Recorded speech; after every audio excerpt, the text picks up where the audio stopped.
everyone. I'm filling in for Jess. I'm Fran. Welcome back to IGN's E3 live show. Up now, we're going to take a look at the newest game from the guys at Splash Damage. They made Quake Wars, if you didn't know. So get ready for an all-out urban war in Brink. With us is Paul Wedgwood. Thanks for being here. Hey, I'm Martin Robinson from IGN. I'm here with Paul from Splash Damage. We're here to see Brink, get a bit of a look at the single-player gameplay and some of the multiplayer stuff as well. So, Paul, give us a top line of what Brink's all about. You know, Brink, it's a brand new title from Bethesda Softworks, who, as you know, did Oblivion and Fallout 3, both awesome games. Designed and developed by my studio, Splash Damage, over in London, England. Yep. It's a shooter, first and foremost, and it takes place on the Ark, which is this immense artificial floating city, built at sea really as part of a contemporary green vision. So in our universe, you know, it's just off the coast of San Francisco, and it's towed out to the middle of the Pacific. And around 2020, things start to go wrong. They lose contact with the rest of the Earth. There's no passing ships, no planes flying overhead. Really, it just becomes a huge challenge for them to make contact with anybody from the outside world. And then refugees start arriving from nearby atolls that have been flooded. So there's this real belief that, you know, basically the rising Earth's oceans have caused the loss of contact with the rest of the Earth, but nobody knows for sure.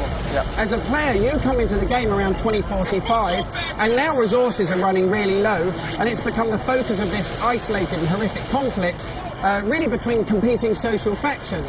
So you've got the resistance, who represent the refugees, and the security, who represent the founders, and essentially it's on the brink of all-out civil war. And you've obviously got quite a big character customization thing in there. Can you explain some of the character customization tools in there? Yeah, sure. I mean, one of the things about the game is that we're really keen to blur the lines between offline and online gaming. What we do is that, essentially, irrespective of whether you choose to play the game, you know, single player, cooperative, or competitively, you advance your same in-game character.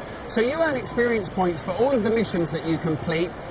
When you play as part of a coordinated squad, you take on a combat role that suits your preferred playing style. So you could be an engineer, you know, playing a support role, putting down defense turrets, planting landmines. If you've got a great aim, you could be a soldier on the front line, pulling off like cracking mid-air headshots and planting heavy explosive charges.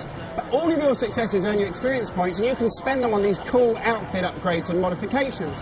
So we've created a great new 3D interface. It really lets you kind of drill in and modify your character. You can zoom in on the face and change like facial scarring, facial hair, the tint of your skin, add face masks. You can go into like your customization and choose different outfits, change their textures and colors, and just create a really unique look for your character.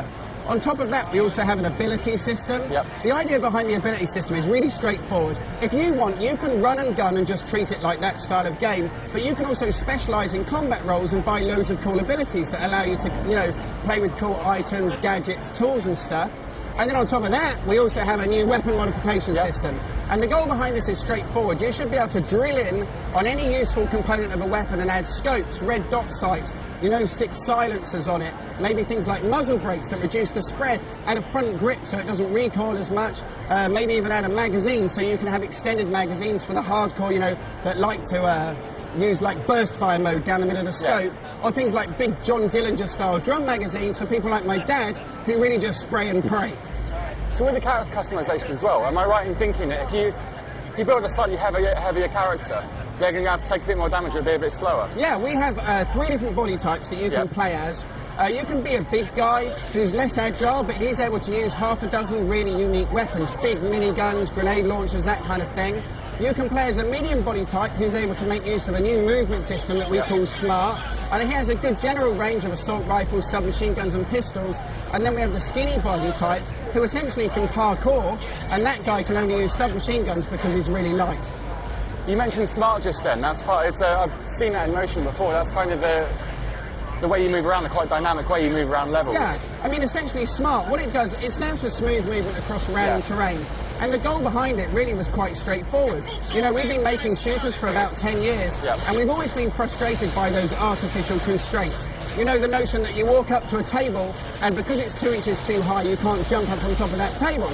Or you want to slide under it, and you can't. Or there's a wall, and it's kind of only just up to your neck, And even though you're a super thick soldier, because the level designer didn't put an entity there, you can't jump over the top of that. So what Smart does is it allows you to vault, to mantle, to slide, to climb in ways that feel completely intuitive. But the important thing is that it's not an autopilot. It doesn't take over control from your camera. You're always in control. You choose where you're looking and what you're doing. It's really as easy to use as the jump button, but it means that it's much easier to move through the environment. And Brink is really not just about advancing movement, but it's about movement and shooting.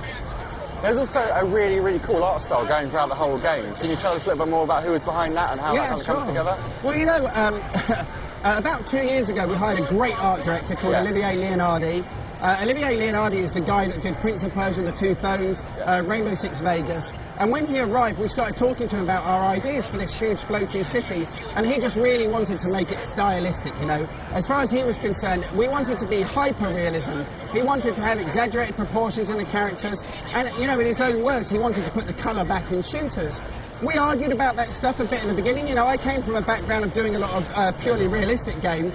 It's really funny because actually, we recently did a developer diary on the Bethesda site, and I admitted that I was wrong all along. So Steve Gaffney, our studio director, printed that out on a big sheet of A3 paper, stuck it on the back of Olivier's screen. So if you walk through our development floor, Olivier, our art director, has a big sign, and it just says, "I was wrong all along, Paul Wedgwood," and then the date I said it on the dev diary. But it's so true. It's such a refreshing thing to play through a shooter, you know, where you can vault over railings, you can slide, you can mantle. There's loads of contrast between light and shadows, loads of colour in the levels and stuff as well. And that's one of the things we're showing at E3. You know, we're showing a brand new level. This one, it's called Reactor. And the idea behind Reactor and all of our maps really is that every single one of them is unique and distinct. So when a map's loading, because it's different from every other map, it acts as a mnemonic. You're kind of reminded immediately, you know, this is the map that I really had fun playing on, and this is where I did that, you know, where I camped there and I did the thing, you know, I put the turret down, because it floats back to you. Whereas if they're all in a jungle or they're all in North Africa, you don't really get that sense, you know, from the environment. Cool, cool. That's all we've got time for. Thanks so much for coming in, showing us Brink. It looks absolutely incredible. And just quickly, when's it coming out? It's scheduled for release on the Xbox 360, PlayStation 3 and PC in spring 2011. Cool, thank you very much. Cool, thank you. All right, thank you, gentlemen, very much for that look. I feel like I should be doing an accent for this outro to send you off. Remember, everyone watching, if you have any thoughts, any suggestions, send them our way by following us on Twitter at IGN. We're also on Facebook. Hashtag us at IGN Live, and we'd love to hear what you have to say. Next up, we're going to join the hunt, so to speak, with The Hunted. So we'll see you back here soon.